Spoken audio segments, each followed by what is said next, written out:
It's a bird? It's a plane? No, c'est Waltcast. Des alternants partagent leur expérience, leur métier, des tips pour ton alternance. Ready? Go! Salut à tous, dépassement de soi, engagement, technicité, humilité, solidarité, transmission, ce sont des valeurs que l'on retrouve dans l'alternance et l'apprentissage, des valeurs communes à la voile et au métier de la course au large.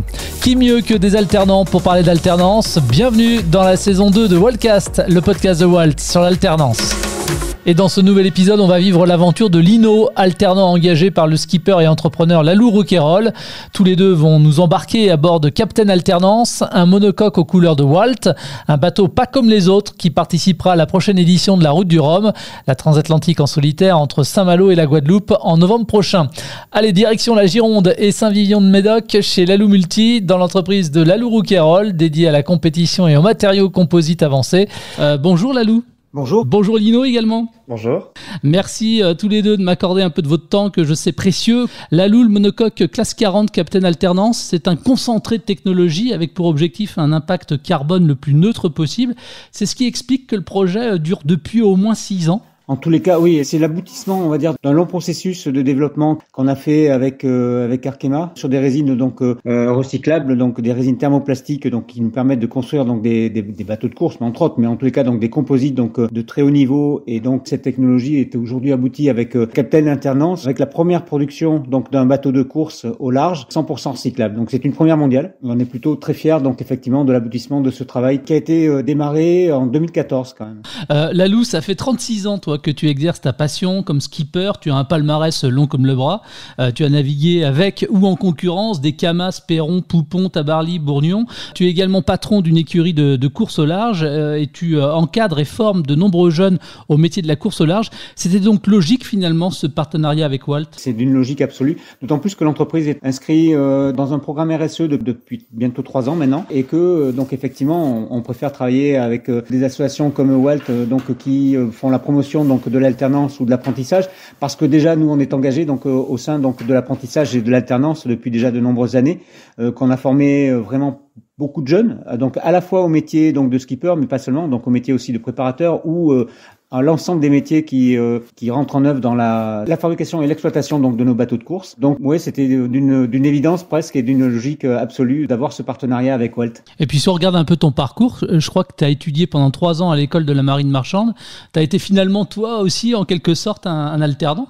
Ah bah complètement, parce qu'en fait la sortie de la 3e où je savais pas trop comment gérer ma vie après la 3e, j'ai eu la chance d'avoir un père qui était déjà issu de la marine marchande et qui m'a dit écoute mon fils, tu vas faire comme moi. Donc du coup je suis parti effectivement 3 ans à l'école de marine marchande comme apprenti, donc apprenti marin, et ça m'a permis effectivement à la fois de voyager, à la fois de découvrir un métier qui était celui de marin, et puis aussi l'électricité. Et c'est pour ça que je suis le maître d'apprentissage de Lino entre autres. Alors Lino, toi tu as 22 ans, tu suis une formation d'ingénieur en électronique embarquée à l'École nationale supérieure d'électronique, informatique, télécommunications, mathématiques et mécanique à Bordeaux. Oui. Qu'est-ce qui t'a donné l'envie de rejoindre comme apprenti Lalou Multi? Donc moi je suis rentré chez Lalou Multi donc pour un stage, c'était en DUT GE2I, génie électrique, et puis mes parents étaient issus aussi du milieu de la mer, ils avaient vachement navigué, etc. Donc c'était un milieu qui me faisait envie. Et après au contact de l'entreprise Lalou Multi, ça changeait vachement des autres entreprises dans lesquelles j'aurais pu effectuer un stage, etc., qui étaient des grosses entreprises, donc avec des systèmes administratifs très lourds, des rythmes très très réguliers. C'était quelque chose qui me va pas trop. Donc là, on est sur une entreprise un petit peu plus originale, où la vie n'est pas monotone. Mais par contre, Lino nous a rejoint. Et c'est souvent ça l'alternance, c'est souvent du bouche à oreille. C'est les parents donc d'un jeune qui va connaître un patron d'entreprise ou qui va connaître donc quelqu'un qui travaille dans une entreprise et qui dit tiens mon gamin il est sur telle ou telle formation, il cherche aujourd'hui un stage, est-ce que tu connais pas? C'est comme ça que Lino est venu donc chez nous juste avant la Route du Rhum 2018, et du coup ça a plutôt bien fonctionné entre nous. On était en recherche aussi d'un jeune qu'on puisse former dans nos métiers de l'électronique, et l'informatique est vraiment un point de plus en plus important sur nos bateaux de course, et donc ça tombait plutôt pas mal de pouvoir recruter Lino, qui a fait donc son premier stage en DUT, c'est ça? Ouais, c'est ça. En avril 2019, avant de rentrer donc dans l'école d'ingé derrière en alternance. Bon, j'ai l'impression quand même que tous ces métiers qui tournent donc autour de ce que vous faites, ce sont des vrais métiers passion. Toi, Lino, qu'est-ce qui te passionne justement dans ces métiers-là? Dans ces métiers autour de la voile, d'abord la voile en elle-même. Donc naviguer sur un bateau, sur les océans, c'est quelque chose qui est magnifique. C'est aussi une vraie contrainte technique. Donc c'est un défi technique, puisque le milieu de la mer est quand même vraiment hostile. Donc on a, par exemple, rien que le fait d'avoir de l'eau, un environnement très humide et très salin, donc des gros problèmes de corrosion, etc. Un environnement de vibration, puisque les bateaux vont très vite. Donc un environnement très hostile pour l'électronique. Donc ça pose un certain nombre de défis, notamment au niveau de la réalisation des cartes électroniques, du câblage des bateaux pour relier tous les capteurs, les appareils qui alimentent le bateau en électricité, jusqu'au processeur qui traite les données. Ça pose des vrais défis et qui peuvent être vraiment passionnants à résoudre, ou alors vous empêcher de dormir aussi. Sur Capitaine Alternance, en quoi consiste ton job, toi, concrètement? Quelles sont finalement tes différentes missions? Donc la première mission, c'était de réaliser le schéma électrique du bateau, de faire la synthèse de tous les éléments dont on avait besoin, de quelles innovations on voulait mettre à bord du bateau, notamment qu'est-ce qu'on allait mettre comme pilote automatique, est-ce qu'on allait mettre une propulsion électrique à bord. Ça a été sérieusement envisagé. Finalement, pour des raisons de planning, on n'a pas pu le faire tout de suite. De planning, pas seulement aussi de jauge et de techno, de coût et de techno, qui est pas encore assez performante aujourd'hui. C'est quelque chose qu'on est en train de reprendre là actuellement pour pouvoir faire un rétrofit, pour pouvoir réadapter une propulsion électrique sur le bateau, par exemple. La deuxième mission, ça a été de faire l'installation électrique du bateau. Et enfin, ma mission actuelle, maintenant, c'est d'améliorer le bateau pour le rendre de plus en plus compétitif, pour résoudre les petits problèmes qui sont toujours inhérents lors de la construction d'un bateau. Par exemple, des choses qui sont mal placées, des choses qui vont peut-être vieillir prématurément parce que on n'avait pas prévu tel ou tel paramètre. Ouais, on a eu la chance de mettre Lino en formation, en tous les cas sur Capitaine Alternance, avec quelqu'un vraiment, on va dire, qui est dans l'excellence en termes de fabrication de réseaux complexes sur nos machines, qui est un Espagnol, Luis Gervos. Luis a eu la patience donc de pouvoir justement expliquer à Lino donc l'ensemble des réseaux, la façon donc dont lui les voit, etc. Et je crois que ça a été vraiment d'une grande ouverture pour le futur, sachant que il partait pas de rien non plus, puisque en fait Lino avait travaillé sur Arkema 4 et sur Arkema 4 les réseaux sont moins performants sûrement que ce qu'on a pu réaliser sur Capitaine Alternance, quoi. Donc du coup ça a été peut-être encore un gain pour Lino dans son futur métier, quoi. J'allais en parler justement et enchaîner avec ça parce que c'est intéressant ce que tu dis là, Lalou. Toi, Lino, justement, donc ton maître d'apprentissage, c'est Lalou. Qu'est-ce qu'il t'apporte comme ça, son expérience, j'imagine, mais aussi avec tes collègues titulaires en matière de transmission? Comment ça se passe et qu'est-ce que ça t'apporte, toi, concrètement? Ce que m'apporte Lalou, c'est surtout du vécu, d'utiliser donc tous ces appareils et de savoir au premier coup d'œil non mais ça marchera pas, ça peut pas marcher, ou alors oui c'est une bonne idée, ça va marcher, et d'apporter aussi des idées pour la réalisation des nouveaux objets ou des nouveaux projets. Oui. Là, notamment, c'est une chose sur laquelle moi j'avais envie qu'on aille, et du coup, Lino l'a accepté comme projet donc de fin de stage pour passer donc son diplôme d'ingénieur. C'est un système auquel je pense depuis déjà pas mal de temps, et du coup, on a travaillé ensemble donc avec Lino sur l'élaboration, sur la façon de voir donc le système. Ensuite, c'est lui qui techniquement sait comment le mettre en œuvre, parce que moi je n'ai pas les compétences. Donc ça, c'est vraiment un travail qu'on a fait en commun. Donc pour arriver à imaginer ce système-là qu'on verra peut-être, j'espère, sur Capitaine Alternance d'ici quelques mois, d'ici un an ou deux peut-être. Alors Lino, on voit que tu as des journées a priori qui sont bien remplies. J'imagine pas vraiment de journée type. Qu'est-ce qui te plaît le plus finalement dans tout ce que tu fais? Le fait qu'il y ait pas de choses qui me plaisent plus, justement, de faire plusieurs choses, que ce soit de la conception, comme l'a dit Lalou, sur ce nouveau projet, ou alors de la maintenance sur les bateaux également, de la construction de réseau, ou alors de la programmation également, pour programmer la centrale de navigation qui est finalement l'ordinateur de bord du bateau. Donc à partir de là, on peut avoir plusieurs journées types, qui est la journée mise au point du bateau, programmation, entrer les paramètres dans la centrale de navigation, ou alors la journée câblage, où il faut tirer des fils de l'avant ou à l'arrière du bateau, ou alors la journée conception d'un circuit imprimé et rédaction de cahier des charges, etc., etc. Et ton organisation, du coup, entre les cours dans ton école de Bordeaux et ton job chez Lalou, est-ce que tu arrives à jongler sans trop de difficultés? Comment ça fonctionne? Justement, c'est un petit peu un point où j'ai à m'améliorer. Le rythme d'alternance que j'ai à l'ENSERM Admeca, c'est des périodes qui sont assez longues, ça peut aller de 1 mois jusqu'à plus de 3 mois en première année. C'est des périodes où du côté de l'école, j'ai énormément de travail et c'est dur de garder la tête dans l'entreprise pendant ces périodes-là. Donc c'est un petit peu le point difficile de l'alternance, on va dire. Ouais, c'est très intensif. Lalou, je posais la question à l'instant à Lino de savoir ce que pouvait lui apporter son maître d'apprentissage, c'est-à-dire toi ou ses collègues titulaires. Mais à toi, à tes collaborateurs et à ton entreprise, qu'est-ce qu'ils t'apportent, ces jeunes que tu formes? Moi personnellement, donc ce qui m'apporte, c'est une fraîcheur, c'est-à-dire que c'est une vision donc forcément différente donc de celle qu'on peut avoir, donc comme tu l'as répété ou dit tout à l'heure, donc 37 ans d'expérience, c'est super, mais c'est un peu lourd, quoi. T'as des fois tendance à te perdre un petit peu dans ce lorsque tu sais, donc le fait de se remettre en cause en permanence, je crois que c'est ça qui nous amène. Et puis derrière, c'est la transmission, tout simplement. C'est-à-dire que en gros, on crée, on fait évoluer une entreprise. C'est pas pour soi, c'est pas pour derrière donc la fermer quand on sera en retraite. C'est pour qu'elle puisse être transmise, c'est pour que derrière il y ait des jeunes qui puissent donc se projeter dedans. Et donc cette transmission, pour moi, c'est juste quelque chose d'essentiel. Et puis en plus, t'es bien placé pour le dire. Le navigateur que tu es a vu sans cesse les bateaux évoluer. C'est de plus en plus des produits innovants, bourrés de technologie. Et c'est vrai que ces jeunes qui arrivent d'écoles d'ingénieurs, par exemple, ça apporte un vrai plus aussi. Ça apporte un vrai plus parce qu'évidemment, donc eux sont au fait donc des nouvelles technologies malgré tout et donc savent bien mieux les maîtriser que la plupart d'entre nous. Après, voilà, donc je pense que de toute façon, dans une entreprise, si elle est trop jeune, qu'il y a trop de jeunes dedans, globalement, il va y avoir un déficit donc d'expérience et ça c'est super important. Et puis, s'il y a trop de vieux, à un moment donné, ça pousse pas. Donc je crois que c'est le mélange effectivement des générations qui permet d'évoluer et donc derrière de se projeter vers l'avenir. Et c'est nos jeunes qui nous permettent ça, quoi, bien sûr. Alors on a parlé beaucoup de partage, de formation, de transmission. C'est ce qui se passe également avec Kenny Piprol, le jeune Guadeloupéen espoir de la voile qui est donc aux commandes de Captain Alternance.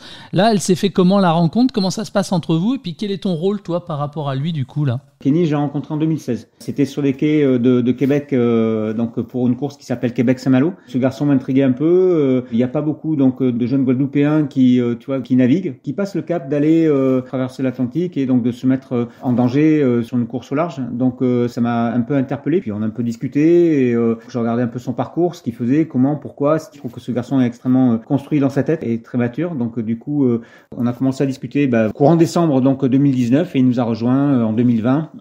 Donc avec ce projet de construction donc de Captain d'Alternance en tous les cas donc avec le projet de construction d'un classe 40 avec lequel il pourrait s'aligner sur la route du Rhum et donc un projet avec lequel il peut derrière donc avoir un bateau pour aller chercher du podium en tous les cas donc un projet gagnant pour faire une route du Rhum dans les meilleures conditions possibles. Il vient chercher aussi donc l'expérience que je peux avoir donc sur l'océan. Alors j'ai beaucoup moins d'expérience sur les monocoques et lui il m'en apprend donc beaucoup. C'est aussi ce qu'on va chercher chez les alternants, c'est-à-dire qu'en tous les cas chez les jeunes, c'est-à-dire que donc qui nous montrent aussi la façon dont ils évoluent, dont ils marchent et donc c'est ce partage d'expérience peut-être qui fait qu'aujourd'hui on a une équipe avec Kenny plutôt enthousiasmante et en tous les cas enrichissante. Lino, comment ça se passe avec Kenny? Très très bien.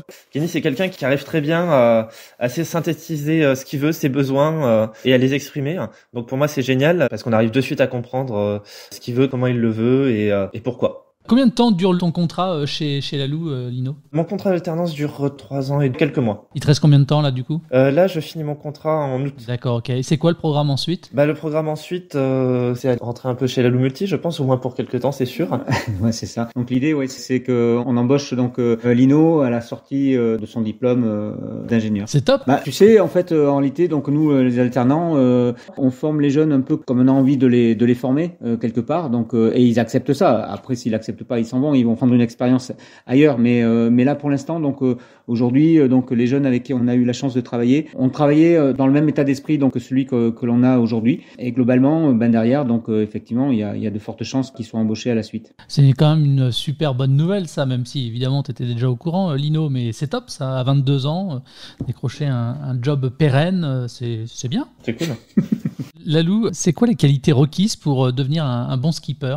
L'abnégation, je crois que ça commence déjà par ça, parce qu'il faut, j'allais dire manger quelques couleuvres, mais c'est vraiment ça. Donc, avant d'arriver à pouvoir prendre le guidon d'une machine de course, donc c'est souvent assez long, assez difficile et chaotique sur le fonctionnement, parce que derrière, voilà, donc en fait, il faut quand même commencer par trouver donc l'argent qui permette d'armer un bateau, et puis quand on n'a pas de nom, quand on n'a pas un gros palmarès, derrière, c'est convaincre donc qu'une entreprise donc peut mettre de la valeur derrière soi. Puis après, évidemment, donc c'est des qualités sur l'eau, mais c'est aussi des qualités humaines donc qui permettent donc de gérer des équipes, d'être un leader sur son projet, d'être un leader sur son bateau, d'être un leader donc auprès donc d'une entreprise qu'on va représenter. C'est un métier qui est quand même très complet et puis il faut avoir aussi donc une notion de ce que peut être une machine de course, donc un bateau, à la fois donc mécaniquement lié au composite, puis derrière faut avoir une notion donc d'électronique, d'informatique, de mécanique aussi. C'est un ensemble complexe de force aussi parce que c'est jamais qu'un champ de force tous ces bateaux, donc avoir une idée très ténue de tous ces métiers. Et Lino, cette fois, quelles sont les qualités requises pour réussir son alternance, là où tu es en ce moment, mais aussi peut-être de manière générale? Je pense être intéressé par ce qu'on fait et se donner les moyens d'apprendre, pas se fermer aux idées qu'on nous apporte, surtout. Ça veut dire quoi, ça? C'est-à-dire être prêt à recevoir les enseignements qu'on veut nous apporter et se donner les moyens de les travailler. Lalou, le compétiteur que tu es avec Kenny et toute l'équipe derrière Captain Alternance, vous vous êtes fixé des objectifs sur les premières courses et la route du Rhum 2022? Alors, sur la première course, non. On s'est pas fixé d'objectif sportif. On s'est fixé un objectif technique qui est d'avoir un bateau fonctionnel, donc un bateau qui répond donc à l'ensemble de nos attentes, notamment, tu vois, donc en termes de communication. Et donc là, on retombe directement donc dans le métier de Lino, hein, donc dans l'ensemble donc des systèmes électroniques, informatiques, donc de communication fonctionnent. Et donc à partir du moment où on aura un bateau fonctionnel, équilibré, qui marche bien, on pourra commencer à penser à la performance, qui se fera peut-être dans un deuxième temps. En tout cas, tu as fait carrière dans le multicoque. Pourtant, je crois savoir qu'avec la réplique de Captain Alternance, tu te lanceras dans un nouveau défi en 2023. Oui, l'idée, c'est effectivement mettre un peu ma carrière donc de skipper de multicoque entre parenthèses pour effectivement me tourner vers le monocoque, vers le classe 40, qui est un support que je trouve vraiment intéressant avec des bateaux rapides, avec des bateaux qui sont très sûrs aussi, et un projet derrière de course autour du monde avec une course qui s'appelle The Race Around, qui est une course assez ambitieuse puisque c'est une course donc autour du monde avec 4 étapes qu'on peut faire soit en solitaire, soit en double. Et moi j'ai choisi donc de la faire en double, donc justement pour embarquer à la fois Kenny, j'espère, mais en tous les cas des jeunes que j'ai pu former donc au cours de mes années avec la Lou Multi. Tu es un passionné qui est jamais rassasié, hein? Bah non, bien sûr que non. Heureusement, c'est ça. Et justement, les jeunes nous donnent cette possibilité donc justement de se renouveler en permanence. Finalement, Lino, qu'est-ce qui te motive toi chaque matin à te lever, à sortir de ton lit et à venir bosser chez Lalou? D'abord, c'est les bateaux qui sont des machines qui sont quand même extraordinaires, où les choses sont vraiment fines, où il faut travailler finement. C'est les gens qui travaillent aussi. On a quand même tout un palmarès de personnalités qui sont vraiment atypiques et belles à connaître. C'est le lieu, puisque finalement on est dans un endroit qui est quand même magnifique, à la Spire de la Gironde. C'est les opportunités de rencontre aussi, puisqu'il y a beaucoup de gens qui passent chez Lou Multi. Voilà, c'est toutes ces choses-là. D'évoluer aussi dans ton métier, quoi. Oui. Peut-être, j'espère.